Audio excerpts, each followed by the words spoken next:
Hello बच्चों, welcome to Skill Up Academy. कैसे हो आप सब? उम्मीद है आप सब मस्त होगे, जबरदस्त होगे। तो बच्चों, हमारा क्लास 6 का चैप्टर नोइंग आर नंबर्स चल रहा था। तो हमने उसका इंट्रोडक्शन पार्ट कवर कर लिया था। हमने लास्ट वीडियो में कंपेयरिंग नंबर्स भी कवर कर लिया था। अगर आपने ये दोनों ही वीडियोस नहीं देखी हैं तो आपको डिस्क्रिप्शन में पूरी ही प्लेलिस्ट का लिंक मिल जाएगा, आप वहां पर जाकर के देख सकते हो। तो आज हम करने वाले हैं next topic, how many numbers can you make. ठीक है, तो चलिए शुरू करते हैं। तो बच्चों, यहां लिखा हुआ है how many numbers can you make. आप कितने नंबर बना सकते हैं? ठीक है, आप कितने नंबर बना सकते हैं ये यहाँ पे पूछा गया है। तो बच्चों, इसका आंसर है कि आप कितने भी नंबर बना सकते हैं। आप जितने चाहें उतने नंबर बना सकते हैं। ठीक है, आगे क्या लिखा हुआ है हम देखते हैं। सपोज, ठीक है, suppose we have 4 digit number. ठीक है, अब यहाँ पे क्या कहा गया है कि मानिए कि आपके पास में 4 नंबर हैं। ठीक है, 4 नंबर है, कौन कौन से? 7, 8, 3 और 5। ठीक है, अब यहाँ पे आपके पास में 4 डिजिट नंबर है। ठीक है, using these digits we want to make different 4 digit number. ठीक है, अब इन डिजिट्स का यूज करके हमें क्या करना है? 4 डिजिट का नंबर बनाना है। ठीक है, in such a way that no digit is repeated. No digit is repeated का मतलब है कि अगर आप 4 डिजिट का नंबर बना रहे हो ना, तो उसमें आप इस तरीके से नहीं कर सकते कि 7, 7, 5, 3। ठीक है, आप इस तरीके से नहीं कर सकते। आप ये जो नंबर्स है ना, इनको क्या नहीं कर सकते? आप रिपीट नहीं कर सकते हो। ठीक है, आप अगर इस तरीके से लिखते हो 8, 3, 5, 7, तो ये अलाउ है, आप ये कर सकते हो, क्योंकि इसमें क्या है, कोई भी नंबर रिपीट नहीं हो रहा है। ठीक है, तो इस तरीके से आपको क्या करने हैं? 4 डिजिट के नंबर बनाने हैं। ठीक है, तो यहाँ पे थर्ड पॉइंट में लिखा हुआ है make as many 4 digit number as you can, कि आप जितने बना सकते हो उतने नंबर बनाइए। तो देखिए, अगर मैं चाहूं तो कैसे बना सकता हूं भाई? एक नंबर तो यही हो जाएगा मेरा, 8, 7, 8, 3, 5। ठीक है, एक नंबर तो यही हो जाएगा। अब मैं क्या करता हूँ कि मैं एक काम करता हूँ कि मैं ना 7 को 1000 प्लेस पे रखता हूँ, और फिर क्या करूंगा मैं? 100, 10th और 1st प्लेस को आपस में क्या करूंगा? चेंज करूंगा, शिफ्ट करूंगा। ठीक है, तो देखते हैं कैसे करेंगे हम। तो मैंने 7 को 1000 प्लेस रख दिया, मैंने एक बार यहाँ पे 8 लिखा, यहाँ पे 5, 3 हो गया। ठीक है, मैंने क्या किया, यहाँ पे सिर्फ ओनली 5 और 3 को चेंज किया। अब मैं क्या करता हूँ कि 7 यहाँ पे लिखता हूँ, फिर उसके बाद में मैं यहाँ पे 5 लिख लेता हूँ, फिर 3, 8। अब इस बार क्या हुआ, मैंने 100 प्लेस पे क्या कर दिया? 5 को रख दिया। इसी तरीके से क्या होगा? 7, 5, 8, 3, ये भी क्या होगा? 4 डिजिट नंबर होगा। ठीक है, अभी देखते हैं और कैसे क्या क्या कर सकते हैं हम इसमें। हम क्या कर सकते हैं भाई? 7 को यहाँ रखा हमने।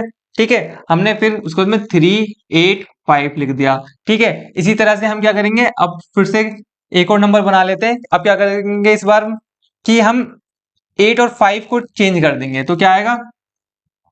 7, 3, 5, 8। ठीक है, तो आप देख पा रहे होगे कि इस तरह से हमने जब 7 को ही एक 1000 प्लेस पे रखा, तो क्या हुआ? इस तरह से हमने 6 नंबर बना लिए थे, 2, 4 और 5 और 6। ठीक है, तो आप सेम यही चीज आप एक ऐसा भी कर सकते हो कि भाई 7 को रखा आपने एक बार 1000 प्लेस पे, अब इस बार आप 8 को रख लो। भाई 8 को अगर रखेंगे तो क्या बनेगा? 8, 7, 3, 5। ठीक है, एक नंबर तो ये हो गया। ठीक है, उसके बाद में फिर 8, फिर क्या करूंगा मैं? 7 को 100 प्लेस पे रहने दूंगा, 3, 5 को चेंज कर दूंगा, तो 8, 7, 5, 3। ठीक है, आप क्या करेंगे भाई? 1000 पे मैं 80 रखूंगा, और मैं ये जो बाकी के जो 3 नंबर है इनको आपस में चेंज कर दूंगा, तो मैं लिख दूंगा 5, 3, 7। ठीक है, अब क्या करूंगा मैं कि 8 लिखूंगा, 100 पे 5 ही रहने दूंगा, और उसके बाद में 7, 3 को एक्सचेंज कर दिया मैंने। इसी तरह से फिर मैं 1000 प्लेस पे 8 को ही रहने दूंगा, और उसके बाद में यहाँ पे 3 लिख लेते हैं, 7, 5। अब मैंने क्या किया? तीनों ही नंबर को चेंज कर दिया। उसके बाद में मैं यहाँ पे 8 लिखूंगा, 3। अब मैं सिर्फ 7 और 5 को एक्सचेंज करूंगा।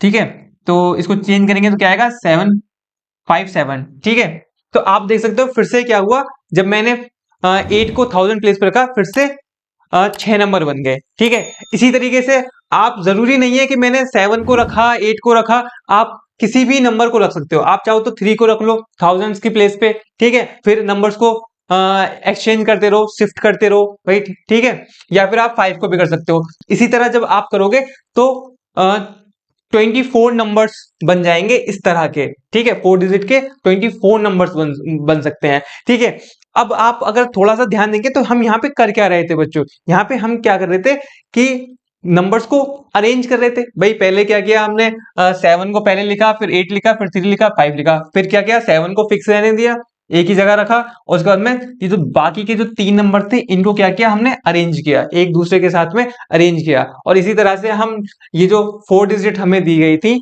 इनको हमने एक दूसरे में आपस में क्या किया, अरेंज किया। ठीक है, तो बच्चों अरेंज करने का भी एक तरीका होता है। ठीक है, हम इसी तरीके से अरेंज नहीं कर सकते, तो वो क्या तरीका होता है हम जरा देखते हैं। ठीक है, तो बच्चों यहाँ पे क्या है, यहाँ पे आपको कुछ कैरेक्टर्स दिखाए गए हैं। ठीक है, यहाँ पे एक पिक्चर है, इसमें क्या है 4 कैरेक्टर्स हैं, इनके नाम दिए हैं। ये है रामहरि, ये है डॉली, ये है मोहन और ये है शशि। ठीक है, तो ये कुछ कैरेक्टर्स दिए गए हैं। अब चलिए देख लेते हैं यहाँ पे क्या लिखा हुआ है कि who is the tallest and who is the shortest. तो आपसे पूछा गया है कि भाई कौन बड़ा है और कौन सबसे छोटा है। ठीक है, तो हम कोई भी किसी भी चीज को बड़ा या छोटा कैसे बता पाते हैं, नंबर्स को देख करके। ठीक है, ये हमने लास्ट वीडियो में सीखा था। तो यहाँ पे क्या है, इनकी हाइट्स दी रखी है भाई। रामहरि 160 सेंटीमीटर का है। ठीक है, और डॉली 154 सेंटीमीटर की है, और मोहन 158 सेंटीमीटर का है, और जो शशि की जो हाइट है 159 सेंटीमीटर है। ठीक है, तो क्या अब आप इनमें से इन बच्चों को देख करके, ये जो कैरेक्टर्स हैं इनको देख करके ये बता सकते हो कि इनमें से सबसे बड़ा कौन है और सबसे छोटा कौन है? तो हाँ जी, हम बता सकते हैं। सबसे बड़ा कौन है? सबसे बड़ा रामहरि है, और सबसे छोटी कौन है? डॉली है। ठीक है, आप देख सकते हैं सबसे बड़ा रामहरि और उससे छोटी, सबसे छोटी जो है वो डॉली है। ठीक है, चलिए आगे देखते हैं। Can you arrange them in the increasing order of their height? क्या आप इनको इंक्रीजिंग ऑर्डर में लगा सकते हो? ठीक है, इनको इंक्रीजिंग ऑर्डर में लगा सकते हो इनकी हाइट के अकॉर्डिंग। ठीक है, तो अब क्या करना है, इंक्रीजिंग ऑर्डर का मतलब होता है बच्चों बढ़ते हुए क्रम में। ठीक है, बढ़ते हुए क्रम का मतलब कि छोटे से बड़ा। अगर हमें इन चारों कैरेक्टर को खड़ा करना हो, ठीक है, अभी क्या है ये इस तरीके से यहाँ पे खड़े हैं। ठीक है, अब हमें इस तरीके से खड़ा करना है कि भाई सबसे पहले तो छोटा है, सबसे जो छोटा है, उसके बाद में उससे बड़ा, फिर उससे बड़ा, फिर उससे बड़ा। तो इसी जो इस ये जो क्रम होता है ना, ये जो क्रम है इसी को बोलते हैं इंक्रीजिंग ऑर्डर। छोटे से बड़ा, हम क्या करेंगे छोटे से बड़ा चलेंगे। तो अगर आप देखें तो सबसे छोटा कौन है? ये सबसे छोटा है डॉली। ठीक है, तो पहले कौन खड़ी होगी भाई? पहले खड़ी होगी भाई ये डॉली खड़ी होगी पहले। ठीक है, उसके बाद में कौन आएगा? उसके बाद में सबसे पहले यहां पे मैं लिख देता हूं, यहां पे डॉली आएगी। ठीक है, उसके बाद में कौन है भाई? डॉली से बड़ा कौन है? ठीक है, डॉली से बड़ा कौन है भाई? डॉली से बड़ा है मोहन। ठीक है, तो अब कौन आ जाएगा? मोहन। अब कौन आ जाएगा जी? मोहन आ जाएगी, क्योंकि डॉली से बड़ा कौन है? मोहन। अब मोहन से भी बड़ा कौन है? मोहन से बड़ा है, बड़ी है शशि।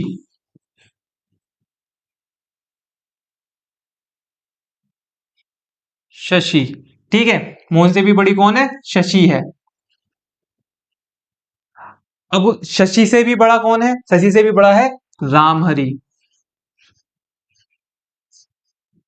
ठीक है, तो आप देख सकते हो कि हमने क्या किया है, इनको इंक्रीजिंग ऑर्डर में लगाया है, छोटे से बड़े बड़े की तरफ लगाया है। ठीक है, सब पहले सबसे छोटा, फिर उससे बड़ा, फिर उससे बड़ा, फिर सबसे बड़ा। ठीक है, तो इसको बोलते हैं इंक्रीजिंग ऑर्डर। ठीक है जी, हमने लगा दिया। सेकंड पॉइंट में क्या दे रखा है? Can you arrange them in the decreasing order? अब डिक्रीजिंग ऑर्डर का क्या मतलब होता है? तो डिक्रीजिंग ऑर्डर का मतलब होता है बड़े से छोटा। ठीक है, अब क्या होगा डिक्रीजिंग ऑर्डर का मतलब, पहले हम सबसे बड़े को लगाएंगे। ठीक है, उसके बाद में उससे छोटा आएगा, फिर उससे छोटा आएगा, फिर उससे छोटा आएगा। कहने का मतलब है पहले भाई सबसे बड़ा होगा, फिर उससे छोटा आएगा, फिर उससे छोटा आएगा, फिर उससे छोटा आएगा। तो आप देख पा रहे हो ये किस तरीके से नीचे की तरफ जा रहा है, ठीक है। तो इसी को बोलते हैं डिक्रीजिंग ऑर्डर, सब ऊपर से नीचे की तरफ, ठीक है, ऊपर से नीचे की तरफ। तो चलिए देखते हैं कि अब इनको किस तरीके से अरेंज करेंगे। तो हमारे डिक्रीजिंग ऑर्डर की अगर हम देखें, डिक्रीजिंग ऑर्डर में अगर हम इन्हें लगाएं तो पहले क्या होगा, सबसे बड़ा। तो सबसे बड़ा कौन है बच्चों, यहां पर सबसे बड़ा कौन है, रामहरि। सबसे बड़ा है रामहरि। और उससे छोटा कौन है अब, ठीक है, अब उससे छोटे कौन आ जाती है, शशि।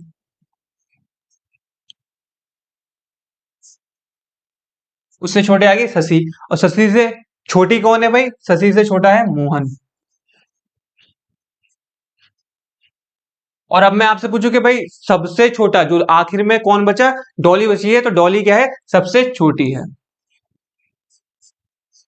डॉली क्या है, सबसे छोटी है। तो बच्चों हमने यहाँ पे क्या किया, हमने इनको पहले इंक्रीजिंग ऑर्डर में लगाया। भाई पहले सबसे छोटा, फिर उससे बड़ा, फिर उससे बड़ा, फिर सबसे बड़ा, ठीक है। उसके बाद में हमने डिक्रीजिंग ऑर्डर में लगाया, पहले सबसे बड़ा, फिर उससे छोटा, फिर उससे छोटा, फिर सबसे छोटा, ठीक है। तो आगे एक और एग्जाम्पल देख लेते हैं इसका ही, कि देखिए यहाँ पे क्या है, कुछ कबर्ड्स दिए दे रखी हैं, ठीक है, इनके प्राइजेस दे रखे हैं, ठीक है। अगर अब आपसे कोई पूछे कि आप कौन सा लोगे, विच टू बाय, आपको कौन सा खरीदना चाहिए या आप कौन सा खरीदोगे, तो आप कौन सा खरीदोगे भाई, आप जो सस्ता होगा उसको लोगे ना सबसे पहले। तो यहाँ पे देखिए, यहाँ पे इनके प्राइजेस दे रखे हैं। आप लास्ट वीडियो में सीख चुके हो कि भाई हमें कैसे पता चलता है कि कौन बड़ा है कौन छोटा है, ठीक है। चलिए आगे देखते हैं, कैन यू अरेंज दिए प्राइस इन इंक्रीजिंग ऑर्डर। अब यहाँ पे हमें क्या कहा गया है कि क्या आप इनके जो प्राइस हैं उनको बढ़ते हुए क्रम में लगा सकते हो, छोटे से बड़े की तरफ लगा सकते हो, कि भाई सबसे पहले सबसे कम वाला, फिर उससे ज्यादा वाला, फिर उससे ज्यादा, फिर सबसे ज्यादा वाला। तो हाँ जी हम लगा सकते हैं। तो अगर आप देखें इसमें, तो इसमें सबसे छोटा कौन है भाई, सबसे छोटा है 1788, ठीक है। ये क्या है, ये सबसे छोटा प्राइस है, ठीक है। ये क्या है, सबसे सस्ता है, ठीक है। उसके बाद में भाई इससे महंगा कौन सा है, इससे बड़ा नंबर कौन सा है, इससे बड़ा है भाई 1897, ठीक है। उससे बड़ा कौन है भाई, अगर आप अब देख पा रहे हो तो उससे बड़ा कौन है, उससे बड़ा है 2635, ठीक है। अब सबसे बड़ा कौन है, अब आखिरी में सबसे बड़ा कौन बचता है, सॉरी आखिरी में नहीं, मतलब अब इससे बड़ा कौन है, अब इससे बड़ा है भाई 2854, ठीक है। अब सबसे बड़ा कौन है, सबसे बड़ा बचता है हमारा 3975, ठीक है। तो इसका मतलब है कि भाई सबसे कम ये है, ठीक है, उससे ज्यादा कौन कौन है, ये है, उससे ज्यादा महंगा ये है, और इससे ज्यादा महंगा कौन है, इससे ज्यादा महंगा ये है, फिर इससे ज्यादा महंगा ये है, और सबसे ज्यादा महंगा ये वाला है, ठीक है। तो हमने क्या किया, इनको अरेंज किया छोटे से बड़े प्राइस में, ठीक है। पहले सबसे सस्ता वाला, फिर उससे महंगा वाला, फिर उससे महंगा, फिर सबसे महंगा। और यहाँ पे सेकंड पॉइंट में क्या दे रखा है वो देख लेते हैं, can you arrange there price in decreasing order. Decreasing order का मतलब सबसे महंगे वाला जो होगा वो सबसे पहले लिखेंगे, फिर उसके बाद में उससे जो सस्ता होगा, फिर उससे सस्ता, फिर सबसे सस्ता, ठीक है। चलिए लिखते हैं। तो अब क्या आ जाएगा यहाँ पे आ जाएगा सबसे महंगा वाला 3975, और उसके बाद में उससे सस्ता क्या है, 2854, और उससे सस्ता क्या है 2635, और उससे सस्ता क्या कौन सा है 1897, और सबसे सस्ता है भाई हमारा 1788, ठीक है। तो आपने इनको डिक्रीजिंग ऑर्डर में भी लगा दिया। तो यही जो हम बढ़ते हुए क्रम में लगा रहे हैं, हम इनको घटते हुए क्रम में लगा रहे हैं, पहले बड़े से छोटा लगाया है ना, फिर छोटे से बड़े की तरफ लगाया। तो बच्चों इसी को क्या कहते हैं, इसी को हमने एक नाम दे रखा है, ठीक है। उस नाम को क्या कहते हैं, उस नाम को बोलते हैं असेंडिंग ऑर्डर। उसको क्या कहते हैं बच्चों, उसको कहते हैं असेंडिंग ऑर्डर। अब असेंडिंग ऑर्डर की यहाँ पे डेफिनेशन दे रखी है आपको, तो डेफिनेशन को पढ़िएगा कि क्या लिखा हुआ है। ascending order means ascending order means, ascending order का मतलब होता है arrangement, arrangement from the smallest to the greatest. तो असेंडिंग ऑर्डर का मतलब होता है कि भाई सबसे छोटे से बड़े की तरफ जाना, अरेंज करना चीजों को, पहले सबसे छोटी वाली चीज आएगी, फिर उससे बड़ी वाली आएगी, फिर सबसे बड़ी वाली आएगी, ठीक है। और यहाँ पे एक और शब्द लिखा हुआ है डिसेंडिंग ऑर्डर, ठीक है। तो डिसेंडिंग ऑर्डर का मतलब क्या होता है? Descending order means arrangement from greatest to the smallest. Descending का मतलब होता है भाई सबसे पहले सबसे बड़ी चीज आएगी, फिर उससे छोटी आएगी, फिर उससे छोटी आएगी, फिर सबसे छोटी आएगी। इसमें हम सबसे बड़े से सबसे छोटे की तरफ जाते हैं। तो आपको ये जो वर्ड्स है ये याद होने चाहिए, ठीक है, कि असेंडिंग का मतलब क्या होता है, डिसेंडिंग ऑर्डर का मतलब क्या होता है, ठीक है। तो बच्चों आज के लिए सिर्फ इतना ही। उम्मीद है आपको आज की क्लास पसंद आई होगी। अगर आपको वीडियो अच्छी लगी हो तो वीडियो को लाइक करना, अपने दोस्तों के साथ में शेयर करना और स्किल अप एकेडमी चैनल को सब्सक्राइब करना मत भूलना, ठीक है। तो बच्चों मिलते हैं नेक्स्ट वीडियो में किसी और नई टॉपिक के साथ में। तब तक के लिए टाटा बाय बाय।